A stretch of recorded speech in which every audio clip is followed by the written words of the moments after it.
Vous êtes dans une discussion courante.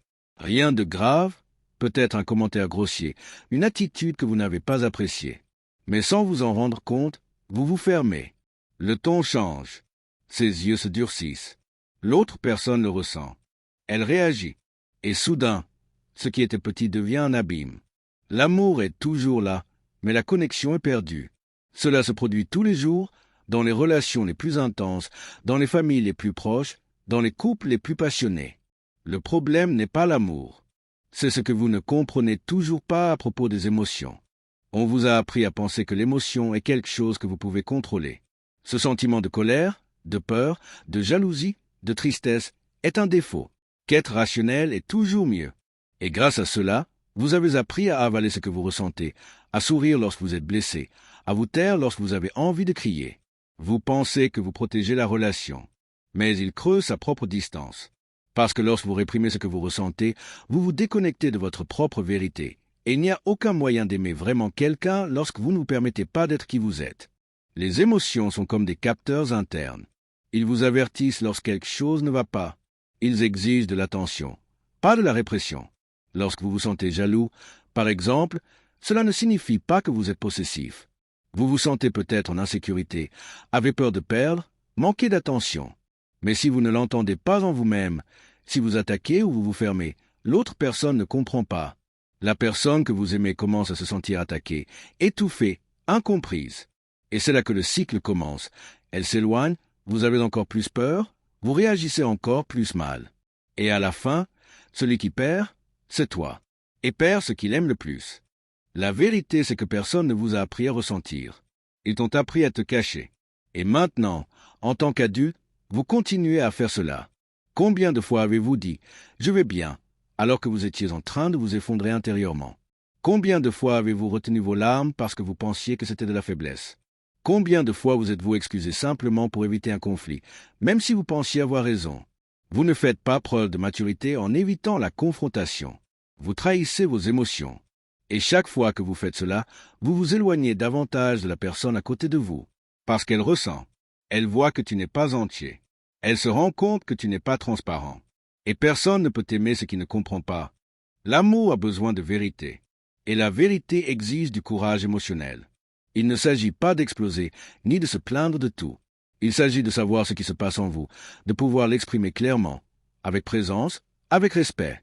Cela veut dire, quand tu as fait ça, je me suis senti en insécurité, au lieu de « tu es toujours comme ça m'énerve ». Cela veut dire « je suis triste et je voulais un câlin », au lieu d'être froid, ironique, sarcastique.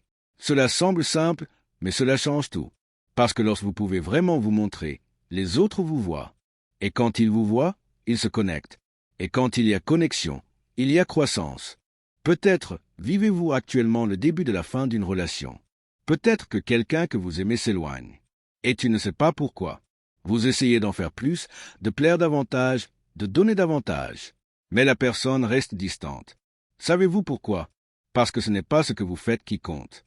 Il s'agit de ce que vous ne ressentez pas. Il s'agit de ce que vous ne dites pas. Il s'agit de ce que vous prétendez ne pas vous affecter. Et le pire, c'est que tu t'y es habitué, avec l'idée qu'aimer c'est endurer, que aimer c'est éviter les conflits, que aimer c'est lâcher prise. Mais ce n'est pas le cas. Aimer c'est s'ouvrir. Aimer, c'est écouter ce que l'on ressent. Aimer, c'est être vulnérable, même en tremblant intérieurement. La plupart des relations ne se terminent pas à cause d'un manque d'amour.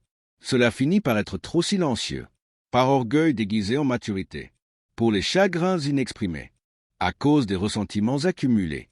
Cela se termine parce que personne n'a appris que le sentiment est le cœur de la relation, que ceux qui ressentent profondément aiment aussi profondément. Et seuls ceux qui ont le courage de plonger dans leurs propres émotions peuvent construire une relation qui en vaut vraiment la peine. La plupart des relations ne se terminent pas à cause d'un manque d'amour. Cela finit par être trop silencieux, par orgueil déguisé en maturité, pour les chagrins inexprimés, à cause des ressentiments accumulés.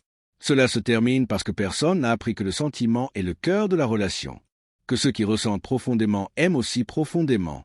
Et seuls ceux qui ont le courage de plonger dans leurs propres émotions peuvent construire une relation qui en vaut vraiment la peine.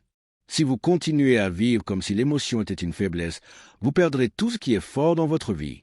Vous perdrez les liens les plus profonds. Vous perdrez le rire facile, la véritable intimité, l'étreinte qui guérit, le regard qui comprend. Il deviendra quelqu'un de dur, solitaire, fonctionnel, mais vide. Vous vous entourez de personnes qui vous aiment, mais qui ne vous connaissent pas. Vous vous identifierez à ceux qui vous soutiennent, mais qui ne vous ressentent pas. Et un jour, quand tu t'en rendras compte, tu comprendras que tu n'as pas perdu par malchance. Vous avez perdu parce que vous avez choisi de ne rien ressentir. Vous n'êtes pas obligé d'être l'otage de vos émotions, mais tu ne peux pas non plus être leur geôlier. L'émotion n'est pas l'ennemi. L'émotion est une boussole. Et si vous apprenez à l'écouter, vous découvrirez un nouveau chemin dans vos relations. Un chemin plus sincère, plus profond, plus léger. Cela peut ne pas être facile au début, mais c'est vrai. Et la vraie chose, mon ami, c'est ce qui reste quand tout le reste s'effondre. Alors, avant de perdre celui que vous aimez, permettez-vous de ressentir. Et surtout, laissez-vous ressentir. C'est là que commence l'amour qui dure.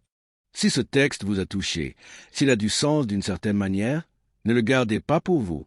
Commentez ci-dessous ce que vous avez ressenti, ce que vous avez vécu, ou encore ce que vous auriez aimé dire mais que vous n'avez jamais eu le courage de dire. Je lis tout, je réponds autant que je peux, et cet espace ici est fait pour ça, pour ceux qui veulent vraiment grandir. Et bien sûr, si vous souhaitez continuer à en apprendre davantage sur l'intelligence émotionnelle, les relations et la manière de créer des liens vraiment profonds, abonnez-vous à la chaîne maintenant. Activez la cloche, car chaque semaine il y a du contenu qui peut transformer votre façon d'aimer et de vivre. Tu n'es pas seul. Et ici, vous êtes les bienvenus avec tout ce que vous ressentez. Vous êtes-vous déjà demandé pourquoi certaines personnes semblent réussir facilement, alors que d'autres luttent pendant des années sans bouger? Qu'est-ce qui est différent chez ces personnes qui réussissent? Crit à Successful Mindset est le livre qui vous montrera que le succès n'est pas une question de chance ou de hasard, mais de mentalité. Oubliez les mythes des formules magiques ou des raccourcis. Vous apprendrez ici à développer la façon de penser que les grands leaders, les entrepreneurs et les performants ont en commun. Imaginez vous réveiller chaque jour avec la clarté de ce que vous voulez réaliser, et plus encore, avec la certitude que vous y parviendrez.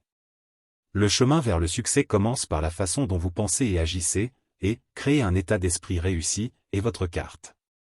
Si vous êtes prêt à transformer votre esprit et votre vie, cliquez sur le lien ci-dessous et sécurisez votre copie de « Créer un état d'esprit réussi » dès maintenant. N'attendez plus, le succès commence avec vous.